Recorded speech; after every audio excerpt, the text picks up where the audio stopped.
Assalamualaikum warahmatullahi wabarakatuh. Bismillahirrahmanirrahim.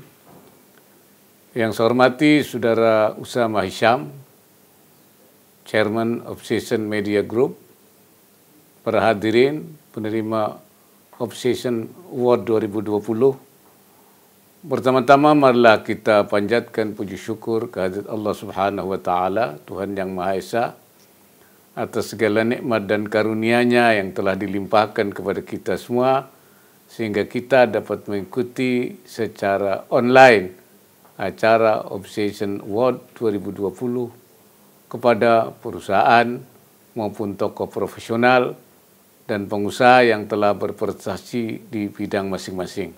Penghargaan ini diberikan oleh Obsession Media Group sebagai bentuk apresiasi kepada mereka yang telah mendedikasikan karyanya untuk memajukan bangsa dan negara melalui berbagai sektor dan bidang, baik perekonomian, politik, lingkungan hidup, dan berbagai bidang lainnya. Dengan harapan agar dapat memberikan motivasi dan inspirasi kepada masyarakat luas untuk berani berbuat bagi kemajuan bangsa dan negara. Untuk itu saya mengucapkan terima kasih dan apresiasi kepada Obsession Media Group atas pemberian award ini yang telah menjadi tradisi sejak 16 tahun yang lalu. Hadirin yang berbahagia, seperti kita ketahui bersama bahwa pandemi COVID-19 telah menyebabkan sebagian besar negara di dunia termasuk Indonesia menghadapi situasi yang sulit. Implikasi yang ditimbulkan tidak hanya pada aspek kesehatan, tetapi meluas hingga ke aspek sosial dan ekonomi masyarakat. Pemerintah pun telah mengambil berbagai kebijakan extraordinary sebagai upaya menangani dampak multisektoral akibat pandemi COVID-19 ini. Sebagaimana ditegaskan oleh Presiden Joko Widodo dalam sidang Kabinet Paripurna pada Senin 2 November 2020 yang lalu, pemerintah tetap fokus dalam mengatur dan menjaga titik keseimbangan antara penanganan kesehatan dan pemulihan ekonomi. Upaya yang sungguh-sungguh dalam mengendalikan penyebaran COVID-19 ini harus dibarengi dengan penanganan dampak ekonominya. Oleh karena itu, penanganannya dikelola dalam satu tim koordinasi terpadu, yaitu Komite Penanganan COVID-19 dan Pemulihan Ekonomi PCPEN, agar wabah segera teratasi dan perekonomian Indonesia tidak terpuruk terlalu dalam dan bahkan diharapkan dapat segera bangkit kembali. Perlu saya sampaikan kembali bahwa tujuan utama program PEN adalah melindungi, mempertahankan, dan meningkatkan kemampuan masyarakat serta pelaku usaha, termasuk khususnya UMKM, yang secara kuantitas merupakan mayoritas, sekitar 99% dari jumlah unit usaha, menyumbang sekitar 57% kepada PDB, dan menyerap sekitar 97% dari total tenaga kerja Indonesia. Hal ini tercermin pada alokasi anggaran untuk perlindungan sosial dan dukungan UMKM yang mendapatkan porsi 367,74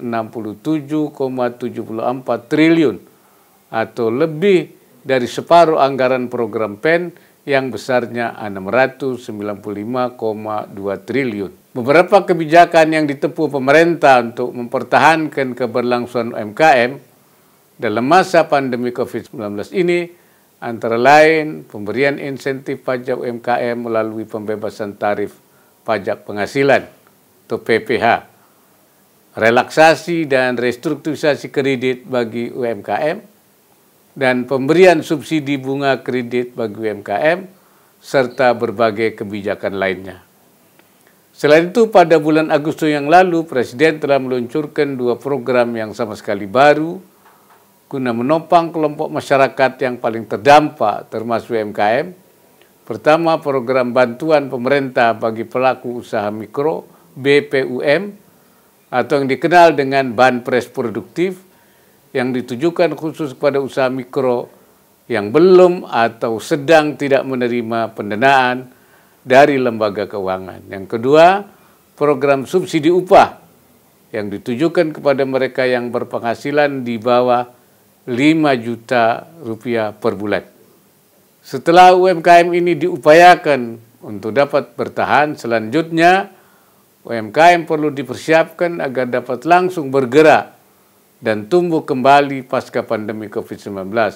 Hal ini dilakukan melalui perluasan pembiayaan kredit modal kerja dan skema penjaminannya bagi UMKM.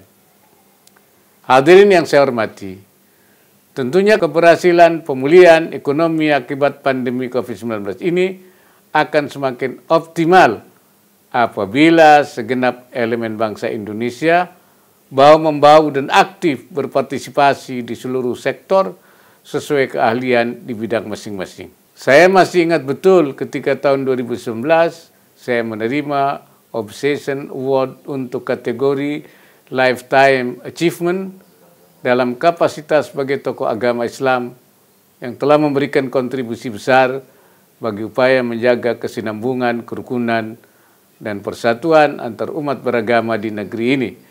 Sesungguhnya tugas merawat kerukunan dan kesatuan bangsa Indonesia adalah tanggung jawab kita semua.